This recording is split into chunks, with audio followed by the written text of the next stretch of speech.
Hello everyone, welcome you all to the sports science academy. This is the respiratory system series.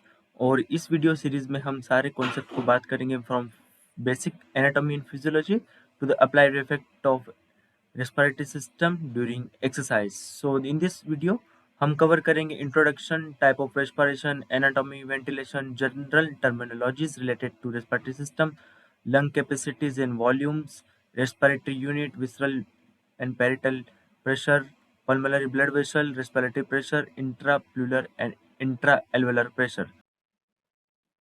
The link of second video is given in this video description. The content of this video you can see in the screen. To watch, click on the link below. ये videos थोड़ी सी लेंदी हो सकती है, but here there is no shortcut. We explain the complete concept. So to get a complete understanding regarding the concept, video को last तक देखिए। Thank you. Let's proceed. So let's start. Respiratory system. So let's start with little bit basic knowledge. Okay. Then we will go for more deeper. तो respiratory pulmonary system का main function है gases का exchange करना, साथ ही साथ acid base regulation भी करता है। हमारा क्या करता है? एसिड बेस रेगुलेशन, मतलब जो ब्लड और हमारे बॉडी में एक्सरसाइज के टाइम पे जो पीएच है, पीएच का फुल फॉर्म क्या होता है?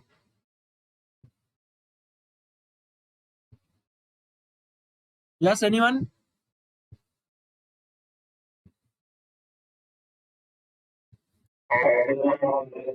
यस, और नॉर्मली वी से पावर ऑफ हाइड्रोजन,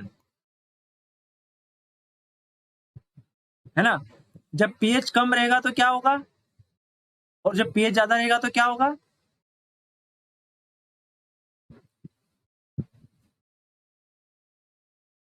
यस,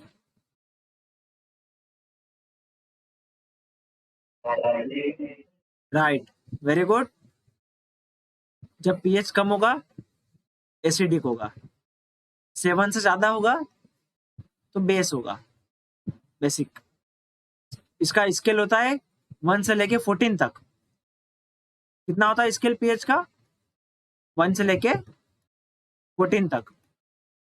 तो ये जितना 14 की ओर जाएगा, बढ़ेगा, उतना बेस होगा, तो जितना कम होगा एसिडिक होगा, है ना।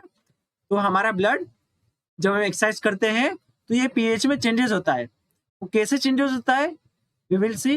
कार्बन डाइऑक्साइड का प्रोडक्शन बढ़ेगा, लैक्टिक एसिड का कॉन्सेंट्रेशन बढ़ेगा, तो ये क्या होता है? एसिडिक की तरफ जाता है। उसको ये रेगुलेट करता है। Respiratory system process we will discuss. This are the factual data, you can read it out. तो ये है एनाटॉमी। हमारा रेस्पिरेटरी सिस्टम ऐसा होता है, कंडक्टिंग जोन और रेस्पिरेटरी जोन। कंडक्टिंग जोन मतलब एक पासवे, एक रास्ता प्रोवाइड करता है, एक रास्ता, बस एक पाथवे प्रोवाइड करता है, जहां पे गैसेस का, लंग्स का क्या नहीं होता? डिफ्यूजन नहीं होता है ना। मैंने आपको बताया था डिफ्यूजन का मतलब exchange of gases from higher concentration to lower concentration, इसका मतलब होता है डिफ्यूजन, है ना। अब ये इधर कम है तो ये किधर करेंगे? मॉलिक्यूल इधर की साइड मूव कर जाएंगे। ये क्या है? डिफ्यूजन है। तो डिफ्यूजन कहाँ पे होता है? रेस्पिरेटरी जोन में होता है ये, ठीक है। और ये यहाँ पे ये देख लो, स्ट्रक्चर देख लो, nose, nasal cavity, pharynx, larynx, trachea, bronchus, bronchioli, terminal bronchioli, है ना। ये एल्वेलाई, एल्वेलाई, ठीक है। कंडक्टिंग जोन का फंक्शन क्या है? एक तो पाथवे प्रोवाइड करेगा, क्या करेगा? पाथवे प्रोवाइड करेगा, और साथ ही साथ हमारी जो टेम्परेचर को भी मेंटेन करेगा और ह्यूमिडिफाई करेगा। मतलब बाहर इन्वायरमेंट में कितना भी टेम्परेचर हो, आपने नोटिस किया होगा, आप -10 डिग्री सेंटीग्रेड में भी चले जाओगे, आपकी बॉडी का इंटरनल टेम्परेचर 37 के आसपास ही रहेगा, वो -10 नहीं होगा, ठीक है।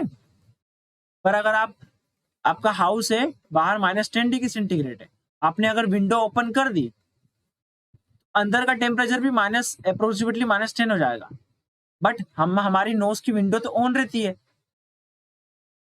तो हमारे जो बॉडी का टेम्परेचर है वो भी चेंज होना चाहिए, पर नहीं, कंडक्टिंग जोन की वजह से हमारा बॉडी का टेम्परेचर मेंटेन रहता है, नोज के वजह से और कंडक्टिंग जोन की वजह से, जो क्या करती है, बॉडी के टेम्परेचर को ह्यूमिडिफाई करती है, ह्यूमिडिटी एंड टेम्परेचर को मेंटेन करती है। Ventilation is a moving of air in and out of the lungs, इसको ब्रीथिंग भी बोलते हैं हम। वेंटिलेशन, हाइपर वेंटिलेशन मतलब ब्रीथिंग का रेट का बढ़ना, हाइपर वेंटिलेशन मतलब increasing rate of breathing, diffusion molecule from higher concentration to lower concentration, है ना, हायर साइड से, ये हाई साइड है, से लो साइड में मूवमेंट होना मॉलिक्यूल का, जैसे गैसेस है, यहाँ पे कॉन्सेंट्रेशन बहुत ज्यादा है और इधर कम है, तो ऑब्वियसली इधर की साइड मूव करेगी वो, तो ये क्या है, डिफ्यूजन है। यहाँ तक क्लियर है सबको?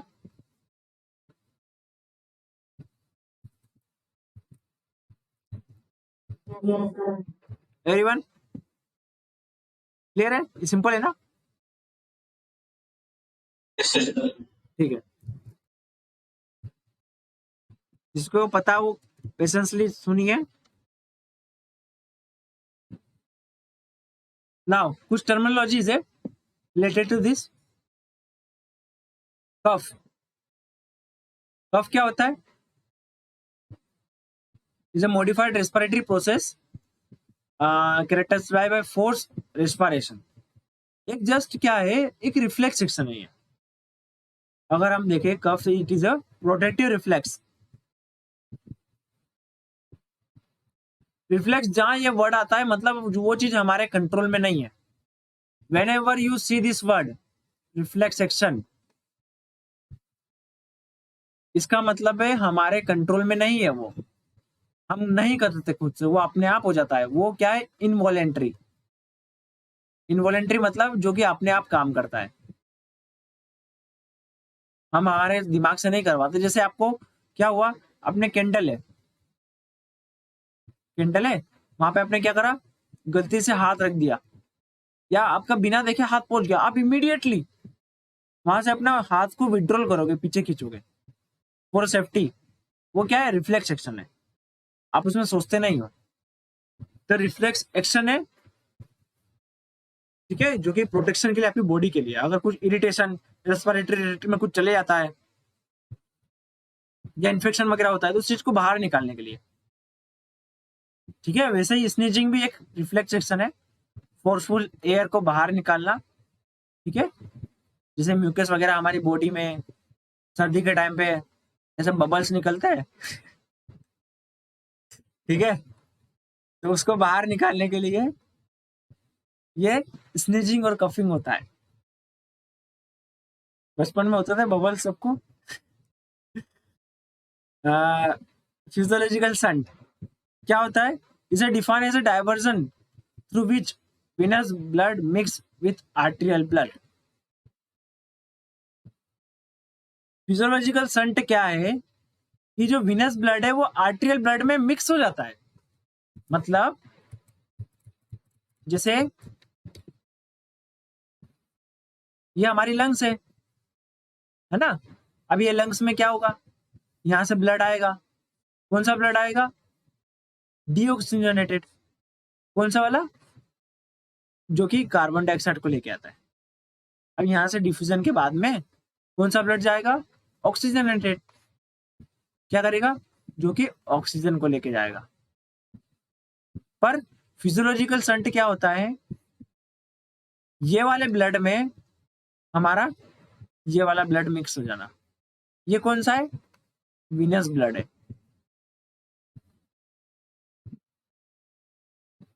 ठीक है, और ये ऑक्सीजनेटेड ब्लड है, या आर्टेरियल ब्लड, ठीक है। तो कभी यहाँ पे क्या है, फिजियोलॉजिकल कंडीशन है, अगर यहाँ पे ऑक्सीजन अच्छे से नहीं आया तो कुछ ब्लड क्या रहेगा, इम्प्योर आगे चले जाएगा साथ में। जरूरी थोड़ी ना पूरा का पूरा ब्लड फिल्टर हो, है ना। सपोज यहाँ पे एक मशीन है, यहाँ से क्या होता है, गंदा पानी आता है, और यहाँ से क्या आता है, साफ पानी जाता है। ठीक है, ये साफ पानी जाता है, और यहाँ से क्या, गंदा पानी आता है। तो ये साफ पानी में कुछ अमाउंट ऑफ गंदा पानी जा सकता है ना, पूरा प्योर तो नहीं ना होगा। तो इस चीज को क्या बोला, फिजियोलॉजिकल संट। क्लियर है।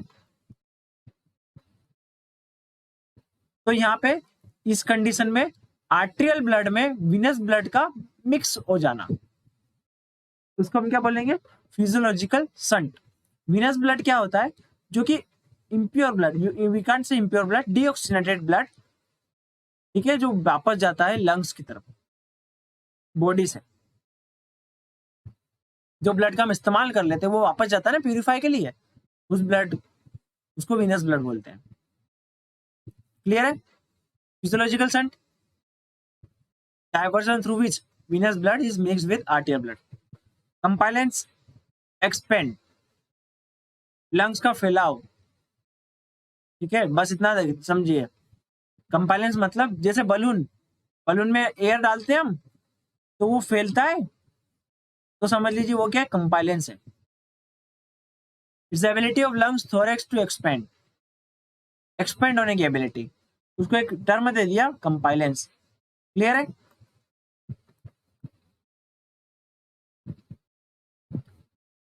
तो देखिए अभी यू में है lots of vacancies like DSSB, PGT और केवी, कई सारी आएगी, या फिर एसओ डीएसओ वट एवर, या नेट जीआरएफ, है ना। तो कई बार ये जो इनमें इस टाइप की टर्मिनोलॉजीज आ जाती है।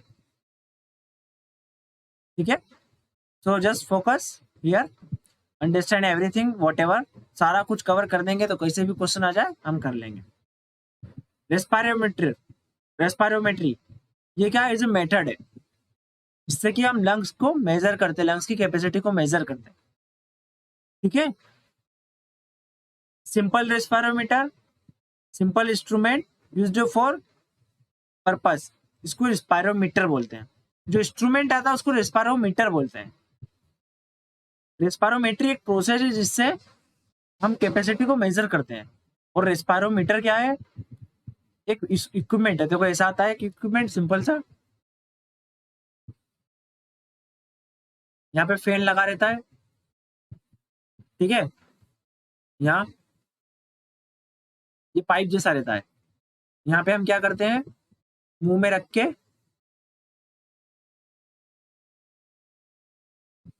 जैसा मुंह में रख के फूक मारते हैं।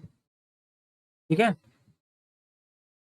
नाक बंद रहती है, क्लिप लगी रहती है। ठीक है, ये कनेक्ट रहेगा सिस्टम से, कंप्यूटर में सॉफ्टवेयर रहेगा, वो बता देगा रीडिंग्स। बस इसमें जोर से कभी 1 मिनट तक फूक मारनी रहती, कभी एक जस्ट 1 ब्रीथ आउट करनी रहती। वो डिपेंड करता है हमें मेजर क्या करना है। यहाँ पे हम मेजर क्या करना चाहते हैं उस चीज के ऊपर डिपेंड करेगा यहाँ पे। ठीक है, तो इसको क्या बोलते हैं, रेस्पायरोमीटर, है ना। Modified respirometer is known as respirometer, modified वालों को क्या बोलते हैं, रेस्पायरोमीटर। और कुछ इंस्ट्रूमेंट्स हैं जो कि लंग्स कैपेसिटी और वॉल्यूम को मेजर करते हैं, उसको बोलते हैं प्लेथिस्मोग्राफ। ठीक है, क्या बोलते हैं, plethysmograph. This is enough for you. तो ये हमने पढ़ा था, lungs capacity is an inspiratory capacity. देखो ये वर्ड है इंस्पायरेटरी, एक्सपायरेटरी, इसका मतलब क्या, इनहेल करना, ब्रीथ इन करना। इंस्पायरेटरी, इंस्पायर, इंस्पायर हम बोलते हैं ना, इंस्पायरेशन, इंस्पायरेशन मतलब ब्रीथ इन करना, सांस लेना अंदर। एक्सपायरेशन हम बोलते हैं, एक्सपायरेशन मतलब क्या होता है, ब्रीथ आउट करना, सांस छोड़ना बाहर। तो एक्सपायरेटरी जहां दिखे वो बाहर की छोड़ने की बात कर रहे हैं। इंस्पायरेटरी, इंस्पायरेटरी कैपेसिटी मतलब सांस अंदर लेने की कैपेसिटी, वर्ड से ही लग रहा है ना। है ना, वर्ड से लग रहा है। इंस्पायरेटरी कैपेसिटी मतलब ब्रीथ इन करने की कैपेसिटी। ओके, तो is the maximum volume of air get inspired after normal expiration. ठीक है, तो आफ्टर नॉर्मल एक्सपायरेशन, एक्सपायरेशन मतलब बाहर निकालना। तो आपकी ये लंग्स है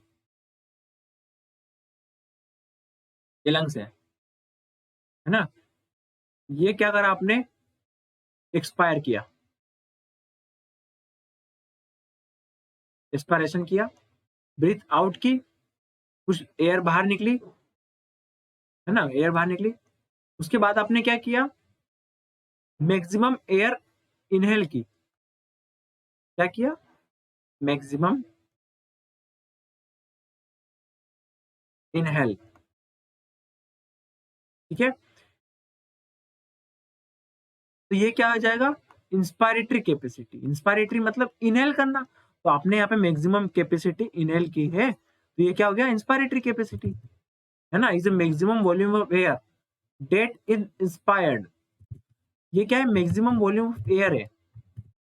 इंस्पायरेटरी कैपेसिटी नाम से ही लग रहा है, इंस्पायरेटरी मतलब इंस्पायरेशन,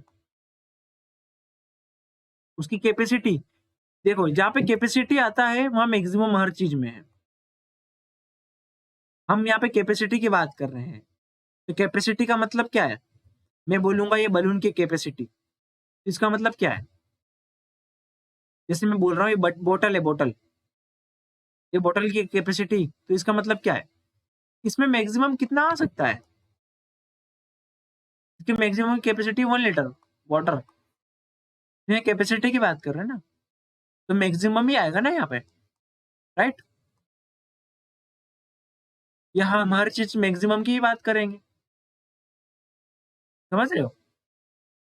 तो इंस्पायरेटरी कैपेसिटी क्या होता है, इंस्पायरेटरी मतलब इनहेल करना, और कैपेसिटी मतलब मैक्सिमम। तो हम कितना मैक्सिमम इनहेलेशन कर सकते हैं, ब्रीथिंग को कितना हम अंदर ले सकते हैं, मतलब एक बलून के अंदर कितनी एयर भर सकते हैं हम, उसको हम बोलते हैं इंस्पायरेटरी कैपेसिटी। वैसे ही लंग्स के अंदर कितनी एयर हम इनहेल कर सकते हैं, कब, आफ्टर नॉर्मल ब्रीथ आउट करने के बाद, आफ्टर नॉर्मल एस्पायरेशन के बाद, उसको हम बोलेंगे इंस्पायरेटरी कैपेसिटी। ठीक है, क्लियर है। हम इनहेल कर लिया, इनहेल कर लिया, ब्रीथ इन कर ली, ठीक है। उसके बाद क्या किया, फर्स्ट ही ब्रीथिंग कर ली मैक्सिमम, ठीक है। उसके बाद में तो बाहर निकाल दिया मैक्सिमम, मैक्सिमम ब्रीथ आउट। तो ये क्या हो गया, वाइटल कैपेसिटी, मतलब maximum volume of air that can expelled out forcefully. Maximum volume of air that can expel out मतलब बाहर निकल रही है मैक्सिमम एयर लंग्स से। ये लंग्स है ना, लंग्स से बाहर निकल रही है, ब्रीथ से, मुंह से। आफ्टर अ डीप इंस्पायरेशन मतलब एक बार डीप एक्सपायरेशन कर लिया, सपोज जब आप थक जाते हो या आप डिप्रेशन में आने के बाद जब आप रिलैक्स होते हो, क्या करते हो, लंबी सांस लेते हो, पीछे फिर छोड़ते हो, ऐसे करते हो ना, वो वाइटल कैपेसिटी है। गहरी लंबी सांस लेने के बाद में गहरी लंबी सांस छोड़ना, वो है वाइटल कैपेसिटी। ठीक है, क्लियर है। वाइटल कैपेसिटी क्या होता है, डीप सांस अंदर लेने के बाद डीपली, उसी डीप स्पीड से मतलब उसी डीपली जोर से फोर्सफुल सांस को बाहर छोड़ना, है ना। इसका वॉल्यूम क्या है, वॉल्यूम याद रखना है आपको, मेनली 4.8 लीटर। टाइडल वॉल्यूम क्या होता है, सबसे पहले सिंगल ब्रीथ में हम कितना एयर इन और आउट करते हैं, तो क्या बोलते हैं टाइडल वॉल्यूम। मतलब एक बार सांस लेते हो तो कितना इन करते हो एक बार में, नॉर्मल, ना कोई फोर्सफुल ना कोई स्लो, सांस ली एक बार, उसको क्या बोलते हैं, टाइडल वॉल्यूम। वो कितना होता है, 400 से लेके 1000 ml तक, मतलब 0.4 से लेके 1 लीटर तक, ठीक है, टाइडल वॉल्यूम। जैसे हमारा स्ट्रोक वॉल्यूम होता है, एक में कितना वॉल्यूम ब्लड पंप होता है एक सिंगल ब्रीथ में, वैसे ही सिंगल ब्रीथ में कितना हम इन कर रहे हैं, वो क्या है, tidal volume. Respiratory reserve volume, inspiratory reserve volume, inspire deeply following normal inspiration, है ना। आपने क्या करा, ये टाइडल वॉल्यूम है, एक बार ले लिया, उसके बाद में एडिशनल लिया, ठीक है, additional, inspire deeply following normal inspiration. एक बार आपने इंस्पायर कर लिया, एक बार इंस्पायर कर लिया इतना, ठीक है, पर आपने क्या करा, डीपली करा, ये ज्यादा हुआ है वॉल्यूम, ठीक है। तो नॉर्मल से ज्यादा करना, एडिशनल इंस्पायर करना, मतलब गहरी सांस लेना, डीपली ब्रीथ को इन लेना, वो क्या हो गया आपका, इंस्पायरेटरी रिजर्व वॉल्यूम। तो एक्स्ट्रा जो बचा हुआ है, मतलब आपने एक बार सांस ले ली, आपने कितनी ली, येलो वाली सांस ले ली, तो जो रेड वाला क्या है, बचा हुआ है, एक्स्ट्रा आप ले सकते हो, ये क्या रिजर्व है आपके पास, है ना। एक मिनट, मैं इसको क्लियर करता हूँ थोड़ा सा। आपने क्या किया, ये आपकी टैंक है, ये बोतल है ना, ये बोतल में क्या किया आपने, इतना फिल किया, इतना फिल किया, पर आपके पास कैपेसिटी कितनी है, आप सपोज इतना फिल कर सकते हो, ठीक है। तो ये क्या है, नॉर्मल फिलिंग है, इसको क्या बोला आपने, नॉर्मल फिलिंग। ये क्या है, रिजर्व फिलिंग, मतलब आप इसको फिल कर सकते हो, ये रिजर्व है ना, इट इज अ रिजर्व। तो ये क्या है, नॉर्मल इंस्पायरेशन है, नॉर्मल ब्रीथिंग कर ली, नॉर्मल इंस्पायरेशन है। और ये क्या है, रिजर्व है, रिजर्व मतलब आप एड कर सकते हो एक्स्ट्रा, ये रिजर्व है, जो कि आपने नहीं किया, फोर्सफुल ब्रीथिंग करके आप इतना और भर सकते हो इसको। तो ये क्या हो गया हमारा, इंस्पायरेटरी रिजर्व वॉल्यूम, मतलब आपके पास इतनी कैपेसिटी और बाकी है जिसमें हम ब्रीथिंग ले सकते हैं, उस बची हुई कैपेसिटी को हमने क्या बोला, इंस्पायरेटरी रिजर्व वॉल्यूम। ये येलो वाला दिख रहा है, ये पिंक वाला, ये इंस्पायरेटरी रिजर्व वॉल्यूम है। आपने ब्लू वाली एक बार ब्रीथिंग ले ली, और ये जो पिंक वाला है, ऐसा एडिशनल बचा हुआ है आपके पास जगह, इतनी इतनी आप ऐड कर सकते हो। इस जगह को में जितनी एयर आएगी उसको क्या बोला, इंस्पायरेटरी रिजर्व वॉल्यूम, मतलब इतना रिजर्व वॉल्यूम बचा है कि हम और ब्रीथ को इन कर सकते हैं,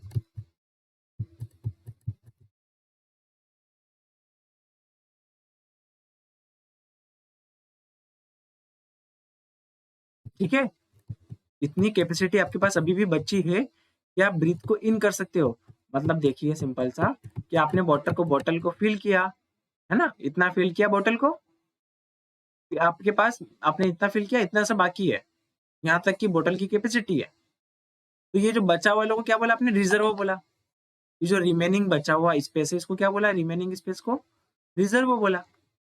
अब अगर आप चाहते हो फ्यूचर में तो भर सकते हो, ये रिजर्व वॉल्यूम है, ठीक है। ये किस चीज का रिजर्व है, इंस्पायरेटरी रिजर्व है, मतलब इतना हम ब्रीथ इन कर सकते हैं। तो इतनी जगह कितनी होती है, 2.5 से लेके 3.5 लीटर वॉल्यूम।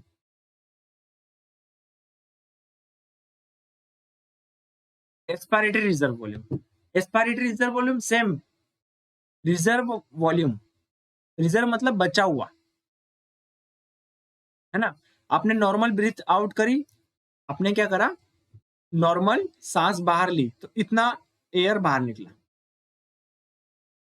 आप चाहते हो तो और निकाल सकते हो, और डीप को सांस को बाहर छोड़ते हुए आप और ज्यादा एयर को बाहर निकाल सकते हो, इतना और निकाल सकते हो। तो ये क्या, अगर आपने इतना और निकाल दिया डीप, अगर आप डीप सांस ब्रीथिंग लेते, ये नॉर्मल वाली है, अगर आप डीप ब्रीथ आउट करते, इतना और निकाल सकते। तो ये बचा हुआ है, ये रिजर्व वॉल्यूम है, जो कि आप बाहर निकाल सकते हो अगर आप डीप ब्रीथिंग करो तो ये क्या है, एस्पायरेटरी, मतलब क्या कर रहे हो आप, ब्रीथ आउट कर रहे हो। एस्पायरेटरी रिजर्व, ये रिजर्व वॉल्यूम, ठीक है। तो एडिशनल फोर्सफुल एस्पायरेशन के थ्रू आप इतना और निकाल सकते हो। ये कितनी वॉल्यूम है इसकी, 1 से लेके 1.5 लीटर। तो ये इसको रटने की कोई जरूरत नहीं है, नाम से ही लग रहा है। रिजर्व मतलब बचा हुआ वॉल्यूम आप एडिशनल निकाल सकते हो, इंस्पायर कर सकते हो, ब्रीथ आउट कर सकते हो। एक्सपायरेटरी मैंने बता दिया, मतलब ब्रीथ आउट।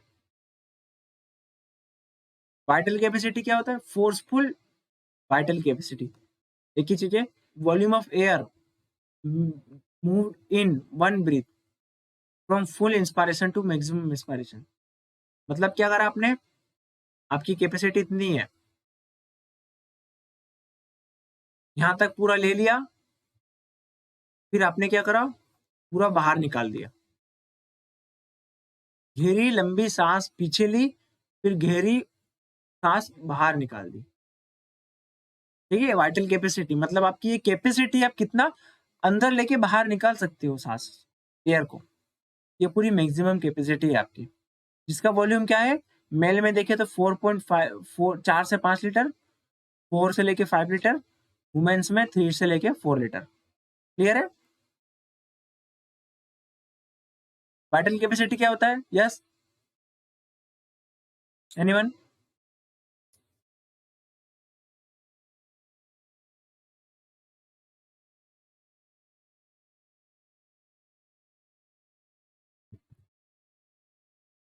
है ना। रेसिडुअल वॉल्यूम क्या होता है, air remaining in the lungs after, residual मतलब समझ लीजिए बचा हुआ, रिमेनिंग,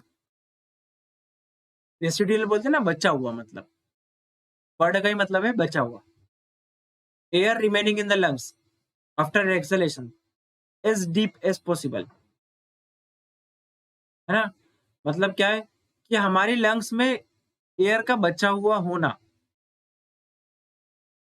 इसके बाद आफ्टर एयर को बाहर निकालने के बाद में, ब्रीथ को ब्रीथ को आउट करने के बाद में जो बचा हुआ एयर है उसको हम क्या बोलते हैं, रेसिडुअल लंग्स वॉल्यूम। मतलब आपने जितनी एयर को बाहर निकालना था, बलून है बलून, आपने क्या करा, जितना आपने प्रेस करना था प्रेस कर दिया, बलून को, एयर को बाहर निकाल दी बलून से। तो उसके बाद में जो बचा हुआ एयर है बलून में, उसको क्या बोला, रेसिडुअल वॉल्यूम। ठीक है,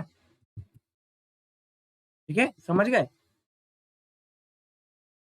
टोटल लंग्स कैपेसिटी, है ना। टोटल लंग्स कैपेसिटी क्या होता है, पूरा पूरा total maximum the volume of air present in the lungs after deep inspiration. मतलब आप अपनी बोतल को कितना फिल कर सकते हो पूरा, वॉल्यूम मतलब इतना आप ऐड कर सकते हो।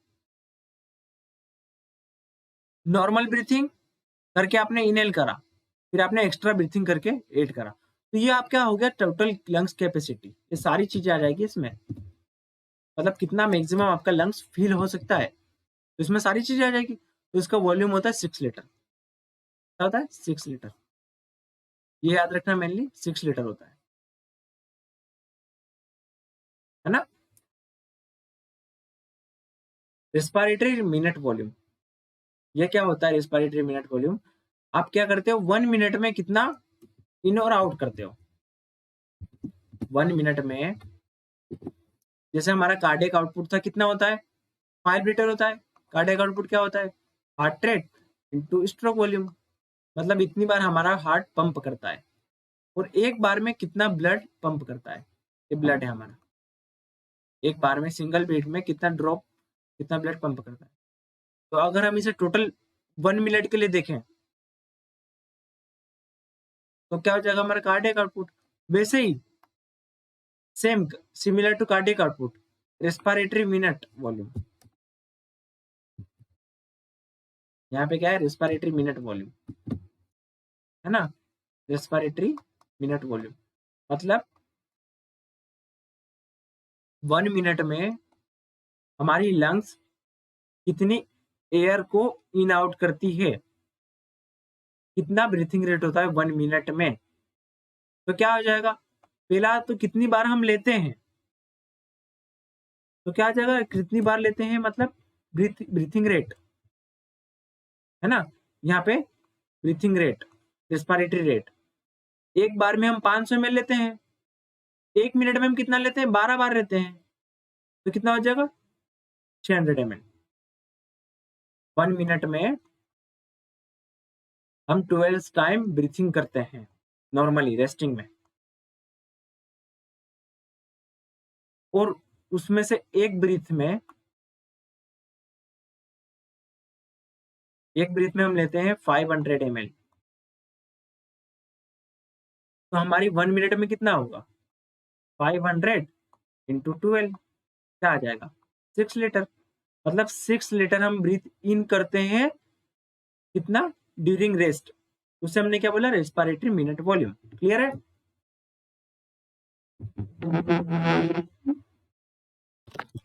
यस।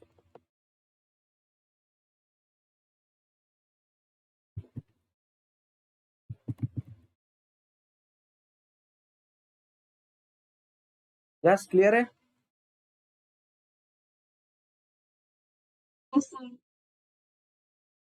अब यार पता नहीं चलता ना फिर। ठीक है, तो सिंपल सा है ये बहुत। इनका मीनिंग समझ लो वर्ड का बस, और इसका वॉल्यूम याद रख लो, इसमें कितना होता है, ये जरूर याद रखना आपको। आपका इसका ये कॉन्सेप्ट समझ में नहीं आया, पर कॉन्सेप्ट तो ज्यादा पूछते नहीं इसमें, मतलब क्या आ जाता है, ये वॉल्यूम कई बार आ जाता है, ये कई सारे इसमें। बस रिमेम्बर दिस।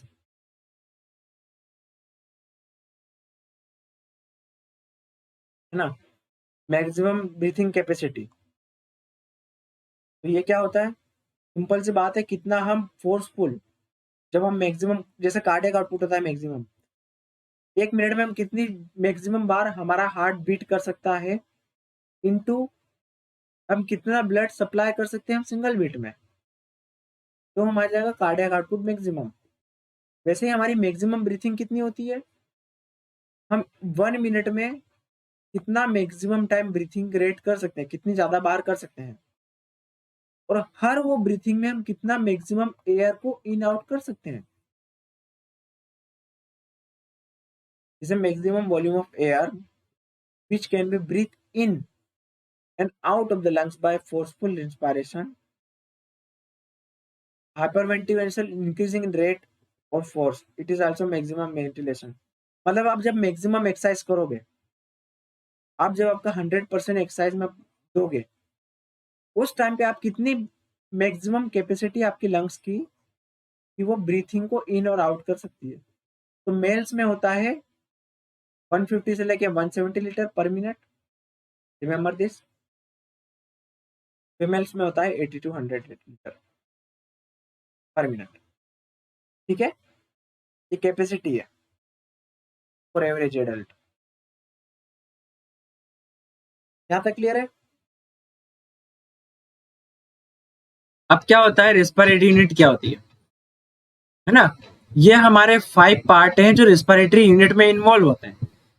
रेस्पिरेटरी यूनिट मतलब ऐसा जगह, ऐसी स्पेस जहाँ पे ब्रीथिंग का गैसेस का एक्सचेंज होता है आपका। ठीक है, उसको हम रेस्पिरेटरी यूनिट बोलते हैं। Structural and functional unit of lungs, exchange of gases occur only on this part of lungs, this part of respiratory tract। Respiratory unit मतलब ऐसी लंग्स नर्वस सिस्टम की ऐसी स्पेस ओनली जहां पे गैसेस का exchange होता है। जो रेस्पिरेटरी जोन है ये रहा, यहाँ पे ब्रीथिंग का एक्सचेंज होता है, उसे हमने रेस्पिरेटरी यूनिट बोला है। Respiratory bronchioles, alveolar duct, alveolar sac, antrum, alveoli. Respiratory unit start from respiratory bronchioles. अब देखो, तो इसके अंदर जो स्पेस है उसको क्या बोलते हैं, एंट्रम। सेक के अंदर जो स्पेस है उसको क्या बोलते हैं, antrum. Respiratory divide into alveolar duct, each alveolar duct enters an a large structure called alveolar sac. ठीक है, ये जो पूरे ग्रेफ के गुच्छा है, ग्रेप्स का जो इकट्ठा गैदर्ड हुआ उसे हम बोलेंगे सैक। ठीक है, जो एल्वेलाई का एक साथ ऐसे सेक बोलेंगे, इसके अंदर की स्पेस को एंट्रम बोलेंगे जो डक्ट, डक्ट मतलब ट्यूब, जगह, पाइप, स्ट्रॉ, ठीक है, जूस पीने की, तो इसको डक्ट बोलते हैं, ठीक है। Each alveolus is a pouch with diameter about 0.2 to 0.5 ml, lined by epithelial cell. ये किससे होती है, कौन से टिश्यू से होती है, इपिथेलियल टिश्यू से होती है, और उसका डायमीटर कितना होता है 0.2 ml से लेके 0.5 ml तक का डायमीटर, ठीक है। ये एल्वोलाई के बारे में है स्पेसिफिकेशन। एपिथेलियल सेल से लाइंड होती है, मतलब लिपटी होती है एपिथेलियल सेल से, surrounded by epithelial cell. Clear है ये रेस्पिरेटरी यूनिट? सिंपल सा है, जहां पे गैसेस का एक्सचेंज होता है, ये यहाँ पे होता है, बस ये पार्ट याद रखिए।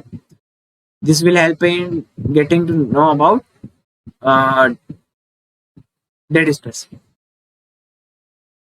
कुछ और फंक्शंस है रेस्पिरेटरी सिस्टम के, ऑल्फैक्शन मतलब स्मेल टेस्ट, वोकलाइजेशन आवाज का निकालना, prevention of dust, defense mechanism, maintenance of water balance, body temperature, acid base balance, anticoagulant function,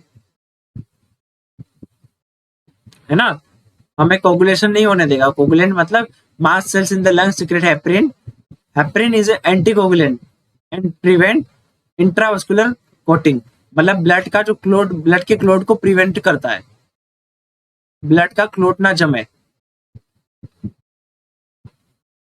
ठीक है, क्लोट, ब्लड का खून का थक्का ना जमे, उस चीज को प्रिवेंट करने के लिए हेपरिन नाम का एक सिक्रेशन होता है लंग्स से। हॉर्मोनल सब्सटेंस सिंथेसिस करना, angiotensin converting enzymes, water balance, kidney and role. तो ये रहा हमारा स्ट्रक्चर रेस्पिरेटरी सिस्टम का, ठीक है। तो ये जो देखो स्ट्रक्चर, जो लंग्स की जो लाइनिंग है वो प्लूरा, हमारी एक लेयर है, उसे हम बोलते हैं प्लूरा, ठीक है। जो लंग्स है कवर होती है एक लेयर से, उस लेयर को क्या बोला, प्लूरा या प्लूरल, ठीक है। तो इसमें दो टाइप है, ठीक है, दो टाइप है। जो बाहर वाली को क्या बोला हमने, पेरिटल,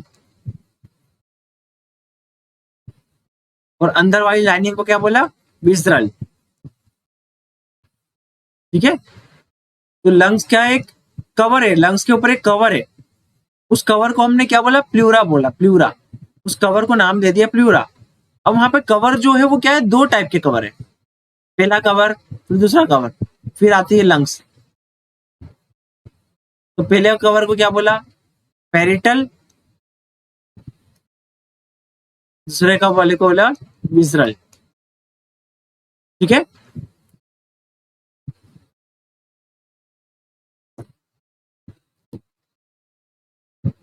क्लियर है यहाँ तक एवरीवन? सर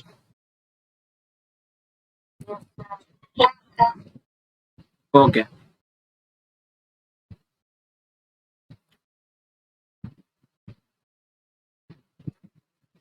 हाँ, the visceral pleura, this visceral pleura adheres to outer surface of the lungs, ठीक है, ये आउटर सरफेस है, ऊपर रहती है एक, whereas parietal pleura lines the thoracic wall, है ना, thoracic wall। अब इनके बीच की जो स्पेस है, ये जो दो लेयर्स है, उसके बाद में लंग्स आती है, इनके बीच की जो स्पेस है इसको बोला इंट्रा प्लूरल स्पेस। क्या बोलते हैं, इंट्रा, इंट्रा मतलब बीच में, आपस में, इन दोनों के बीच में इंट्रा, है ना, प्लूरल स्पेस या प्लूरल कैविटी, ठीक है। बस ये क्या करता है, हमारे फ्रिक्शन से बचाता है, शोक से बचाता है, रगड़े रगड़ उससे बचाता है ये फ्रिक्शन।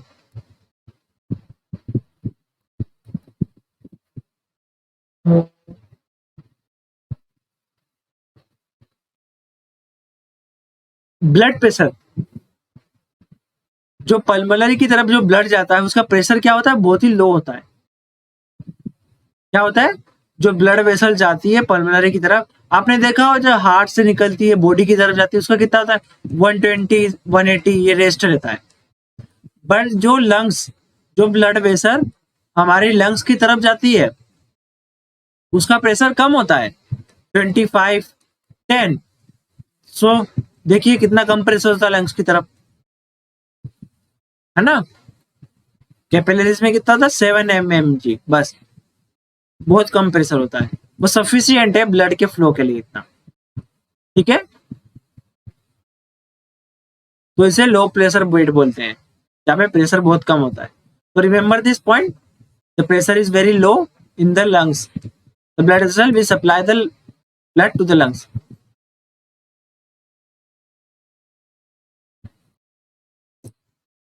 एक बेटा,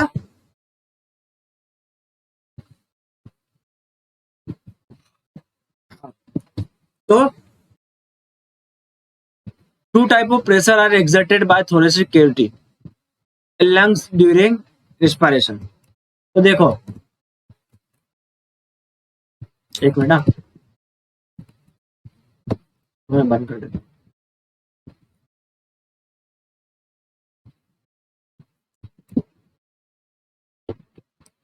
अब ये हमारी लंग्स, ये बॉडी है,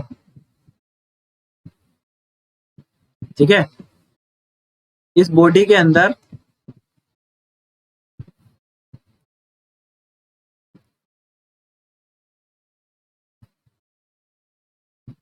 यहाँ पे क्या है, डायफ्राम है, जो कि लंग्स को ऊपर नीचे पुश करता है, ठीक है। यहाँ पे क्या है, लंग्स है, इसके ऊपर सपोर्टेड है। यहाँ पे क्या है, हार्ट भी है, हार्ट,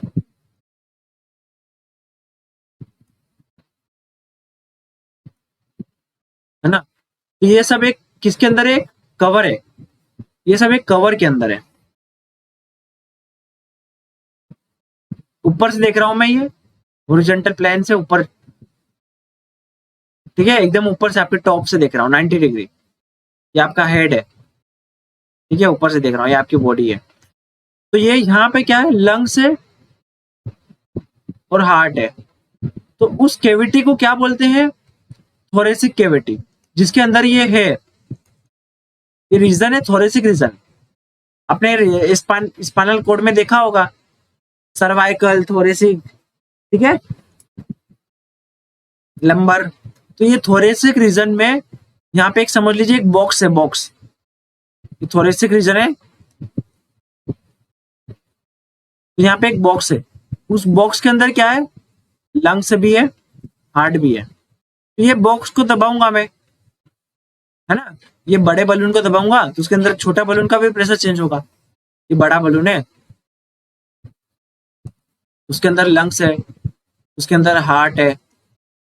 तो इस कैविटी को, इस स्पेस को क्या बोला है, थोरेसिक कैविटी।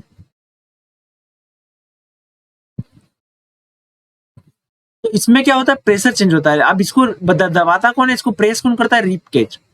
हमारी बॉडी में जो रिब केज होता है वो प्रेस करता है। नीचे से कौन प्रेस करता है, यस, नीचे से कौन प्रेस करेगा इसे, यस, डायफ्राम। नीचे से डायफ्राम प्रेस करेगा, सामने से हमारी जो रिब केज है वो प्रेस करेगी। तो ये प्रेस होगा, तो इसके अंदर भी प्रेस होगा, ये भी प्रेस होगा, तो इनके अंदर का भी प्रेशर चेंजेस होगा, ठीक है। तो ये सब, it is a cavity, thoracic cavity. तो इसके अंदर कुछ प्रेशर्स होते हैं। क्या होते हैं प्रेशर, इंट्राप्लूरल प्रेशर, वो क्या बोला, इंट्राथोरेसिक प्रेशर, और इंट्रापल्मोनरी प्रेशर, है ना। इंट्राथोरेसिक प्रेशर, इसके अंदर के प्रेशर को क्या बोलेंगे यहाँ पे, इंट्राथोरेसिक प्रेशर। ये थोरेसिक कैविटी है, तो इसके अंदर के प्रेशर को क्या बोलेंगे? इंट्रा थोरेसिक, और कुछ नहीं है, नाम दे दिया बस, इंट्रा थोरेसिक प्रेशर। दिखने में लग रहा है कि कुछ, बस ये थोरेसिक कैविटी है। थोरेसिक कैविटी क्या होती है? Is a place where lungs and this our internal organ like lungs and heart situated। ठीक है, एक बॉक्स टाइप का है, उसके अंदर हमने रख दिया लंग्स और हार्ट को। अब वो कहाँ पर है? वो थोरेसिक रीजन है हमारा, जो ये वाला सर्वाइकल थोरेसिक, इस जगह पे है, इसलिए इसका नाम रख दिया थोरेसिक। इसके बाद यहाँ पे अपना लंबर, ठीक है, सेक्रल। तो ये जो स्पाइनल कॉर्ड के अपने पार्ट देखे होंगे, सब पार्ट है, तो इस जगह पे है वो, तो इसको थोरेसिक बोल दिया। तो आप इसके अंदर का जो प्रेशर है, इंट्रा मतलब अंदर की साइड, प्रेशर मतलब प्रेशर, तो इसके अंदर के प्रेशर को क्या बोल दिया? Intrathoracic pressure. जो कि चेंज होता है, उसके चेंज होने की वजह से हमारा ब्रीथिंग रेट चेंज होता है, हार्ट रेट, जो विनस ब्लड है, ब्लड इसकी साइड जाता है, वो चेंज होता है। पंप की तरह काम करेगा, एक पंप।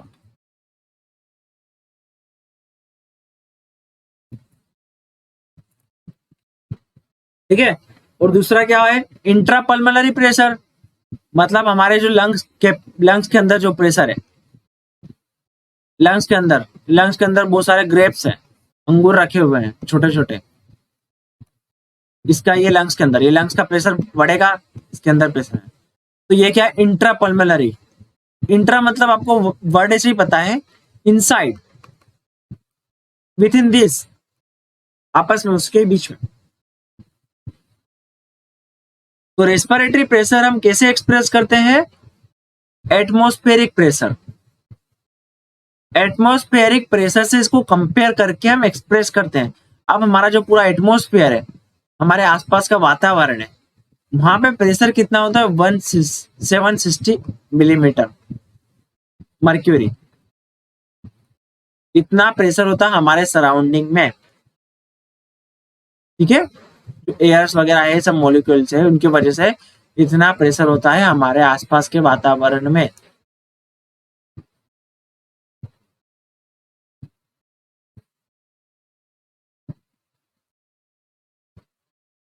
आपको ये बताऊं या नहीं बताऊं अभी?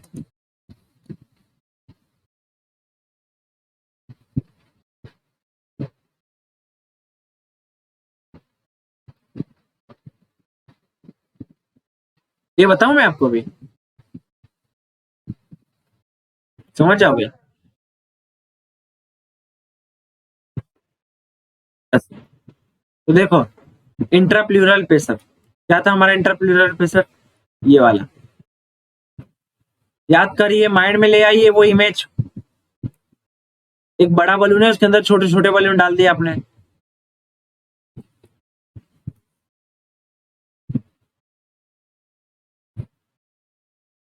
एक ये वाला हो गया, एक ये वाला हो गया। इंट्रा, इसको हमने बोला थोरेसिक प्रेशर, तो इंट्राथोरेसिक प्रेशर ये क्या है? इंट्राप्लूरल या इंट्रा थोरेसिक। ठीक है, pressure is a pressure exerting in a pleural cavity between visceral and parietal layers of the pleura. It is called intrapleural pressure। है ना, जो हमारी लंग्स है की लेयर है, बताया था, उसके अंदर रहने वाला प्रेशर। मतलब सिंपल सी बात है, इसके प्रेशर रहेगा, तो ये प्रेशर रहेगा हमारे इनसाइड दिस थोरेसिक कैविटी। ठीक है, ये जरूरी है हमारी प्रेशर, है ना। क्यों जरूरी है? ताकि आपको मैंने बताया था ब्रीथिंग रेट हमारा हो सके। ठीक है, ब्रीथिंग रेट इनिशिएट हो सके, बलून को दबाएंगे तभी तो बाहर निकलेगी हवा। ये बलून के ऊपर प्रेशर पड़ेगा तभी तो बाहर आएगा, बिना प्रेशर दिए बाहर आएगा क्या? नहीं आएगा। ठीक है, तो यहाँ पे हमें क्या करना पड़ेगा? प्रेशर देना पड़ेगा। ये प्रेशर ही है, समझ लीजिए आपका इंट्रा थोरेसिक प्रेशर, बस। ठीक है, रेस्पिरेटरी पंप आपको मैंने बताया था, जिससे कि वीनस ब्लड आता है, दिस वी विल डिस्कस। देखिए, रेस्पिरेटरी पंप, जो ब्लड आपकी तरफ वापस आता है बॉडी की तरफ, उसको हम वीनस ब्लड बोलते हैं। तो यहाँ पे जो प्रेशर चेंज होता है उसकी वजह से क्या होता है, ब्लड पुल होता है आपकी बॉडी से, लोअर बॉडी से, आपकी बॉडी से ब्लड वापस जाता है किसकी तरफ, हार्ट की तरफ। वो प्रेशर के चेंजेस की वजह से ही जाता है। तो ये था इंट्राप्यूलर प्रेशर, है ना। इसमें कोई ज्यादा चेंजेस नहीं आते हैं। हम इंस्पायरेशन करते हैं और एक्सपायरेशन करते हैं तो चेंजेस कितना आता है सिर्फ, देखो कितने यूनिट का चेंजेस आया। यहाँ पे था 1754, यहाँ 6 का चेंजेस आया, यहाँ 4 का। मतलब डिफरेंस क्या है, 4 का डिफरेंस है बस। ये एटमॉस्फेयर का है, ठीक है, ये आपके लंग्स का है ना। तो इंस्पायरेशन के टाइम पे कितना हुआ, जब हमने इंस्पायरेशन करना हो तो ये कम हो जाएगा, ज्यादा। ये सब छोड़िए, अब ये देखिए इंट्रा एल्वेलर प्रेशर बता दिया आपको मैंने, लंग्स के अंदर रहने वाला pressure. Pressure exit in alveoli of the lungs, alveoli के अंदर जो प्रेशर रहता है लंग्स के अंदर, उसको क्या बोलते हैं, इंट्रा एल्वेलर प्रेशर। इसको इंट्रा पल्मोनरी प्रेशर भी बोलते हैं। पल्मोनरी मतलब लंग्स, तो लंग्स के इनसाइड में रहने वाला pressure.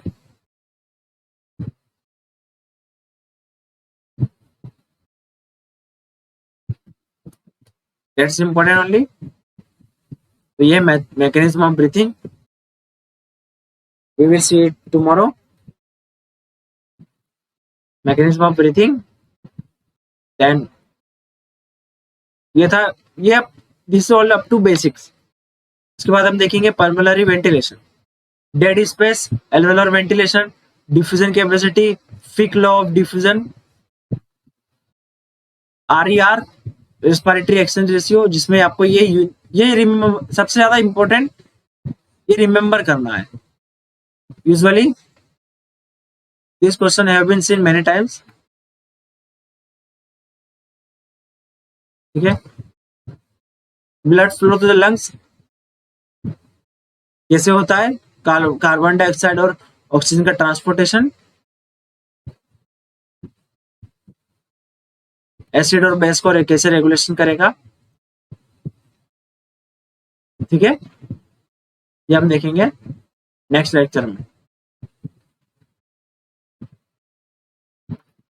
So it is very interesting to know about your own body during the condition of exercise.